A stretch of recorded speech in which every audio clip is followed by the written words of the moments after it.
Joe Biden administration, Russia attacked Kiev.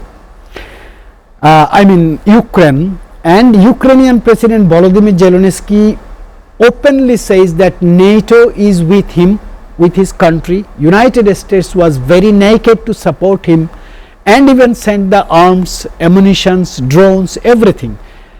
What happened? When administration changed, Joe Biden gone, Donald Trump came, the things changed and Volodymyr Zelensky became alone. You have already given a hint. Probably there is a nexus between Trump and Putin. Would you please explain how credible and realistic is the current peace framework being discussed between Ukraine, Russia and Western partners, because 28 points supports Vladimir Putin, not Volodymyr Zelensky. Thank you for breaking down regarding the 28 points. See, what happened was that because of this fighting between Russia and Ukraine, countries such as Belarus, Poland, Finland, they all started worrying that what is the security guarantee that Russia would not choose to strike them next. However, the leadership qualities to lead Ukraine in this time really is faltering, because one should not depend on the allegiance of others. If Volodymyr Zelensky would think otherwise, why not target the Russian regime or the Kremlin with diplomacy or head-to-head talks as a leader of my country to the opposing country? He could have done that. He could have also chosen to stay away from NATO. Because of his haste of wanting to be a part of NATO, today Russia has attacked its border. And to be frank, he does not have a long political history as a major political players around the world. We have Emmanuel Macron, you have Narendra Modi, you have Donald Trump. These are people, of course, Vladimir Putin. These are Xi Jinping. Yeah. These are people who have long, vast political strategies in their game. They have a huge number of advisors who are helping them understand the strategic outcomes of doing things.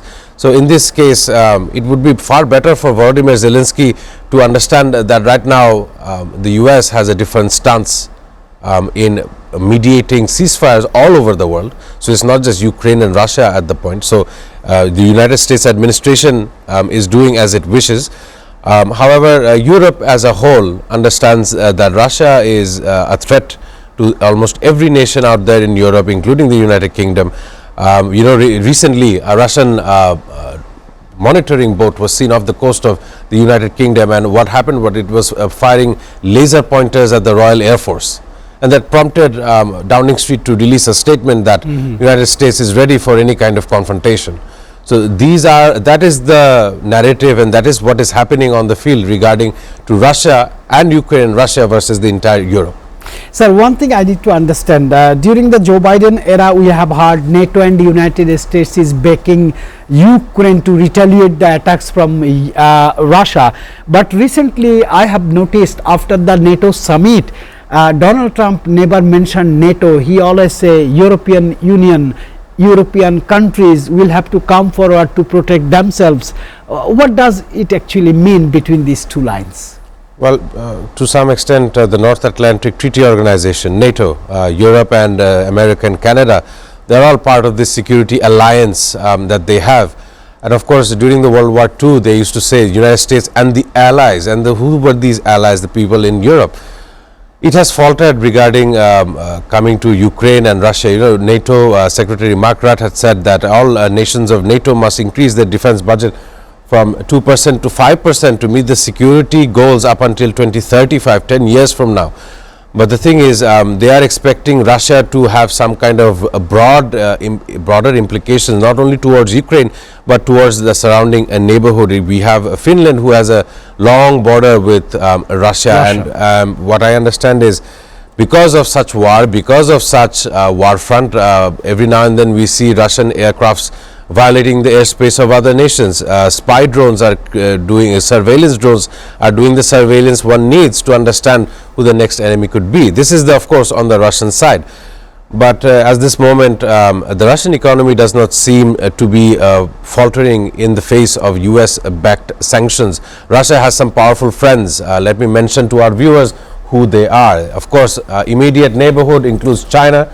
It also includes North Korea. It also includes Venezuela and Iran. All of these countries have some kind of dissatisfaction and some kind of negative feelings towards the United States of America. Sir, what are the implications or repeated truce violations of future ceasefire credibility in the Gaza-Israel conflict? He is unstoppable, sir.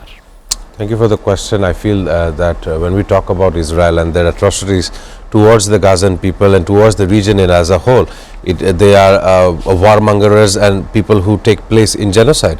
If it's not the Israeli people, it's definitely the Israeli administration. Let me tell our viewers, since the ceasefire took place, Israeli attacks have killed at least 312 Palestinians while injuring 760 more people. So we were counting up until 65,000 those casualties who have 69 died. Sir, final. 69 was the final amount of number of deaths that have happened as a result of the IDF doing this attack. And recently we see that they have taken out a Hezbollah leader in Lebanon. So it's not just the Palestinians who have been attacked in this recent issue, but as I was saying in the start of the show, that Homeland Security Twitter or X handle is being operated from Israel. Their support and vice versa support from America is what they are fueling, Israel is being fueled by America and vice versa.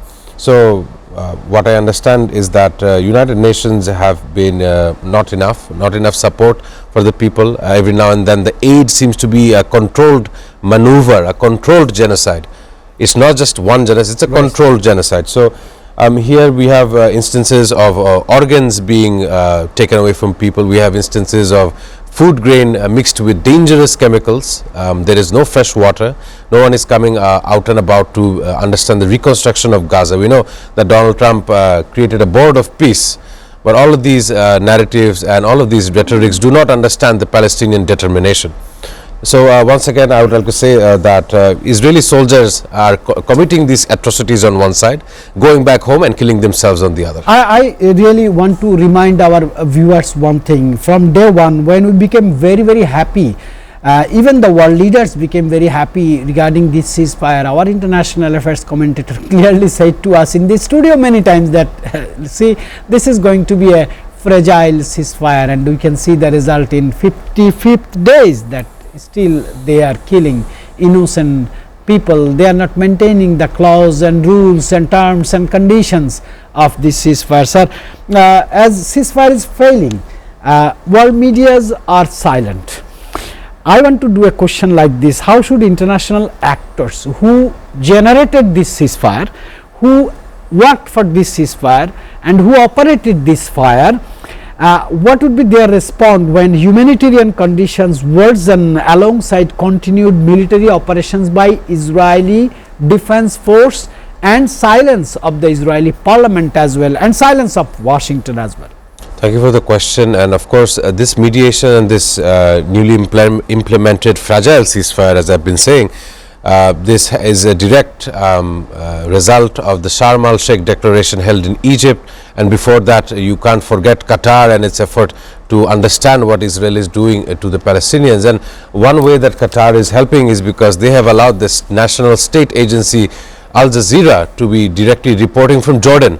You know that Israel has blocked Al Jazeera's direct reporting capabilities from within the Strip.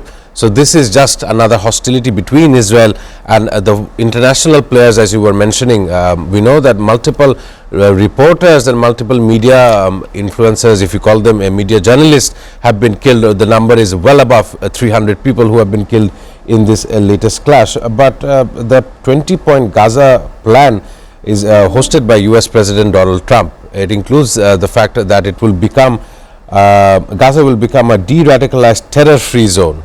These are words on pieces of paper. One must understand Hamas and their tunnels and where they are, where they're stuck, as Israeli forces are still on the ground waiting to completely eradicate Hamas. So their stance is one that we can consider. Sir, sometimes our audience or viewers ask us, why don't you talk about the non-state actors? I mean, what is the role of non-state actors like Hamas, Hezbollah, Houthi in escalating or containing the conflict, and how can that be managed? Because this is also true. These are non-state actors and they are the threat for the country like Israel as well. This is also true. What would be your comment on that? The Israeli administration sees the Hamas, Hezbollah and Houthis, they are proxies of Iran. That's how they would call it, that these terror groups or these groups are hoisting such narratives that goes against the fact of religious ties. We know that the Jews, there's religious fighting in between. Forget the two-state solution. You must implement the two-state solutions when they can see that there is a religious harmony in that location where there isn't. They are often fighting over Temple Mount as a common place for both sides of the religious spectrum. So some of the fighting that we see in this area is stemmed from religious indifferences which are now causing realistic humanitarian implications.